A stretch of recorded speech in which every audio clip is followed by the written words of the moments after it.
So the other day, I got myself a pannier for my Royal Enfield Classic 350. This video shows the basic steps to put it on. First, find the instructions. I looked for them, couldn't find them. The girlfriend looked and found them. There's lots of little brackets that you join the big bracket to the box with. Lots of screws, little bracket, big bracket. Once you've got it all joined together, you're in business. Over to the bike.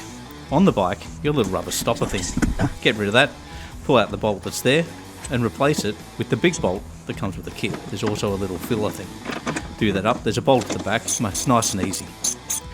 Once you've done that, down to the bottom, undo the bottom bolt. Take it out, put it back on, do it up, and you're done. Pannier's on. Looks cool. It's like having a really good glove box. I like my pannier.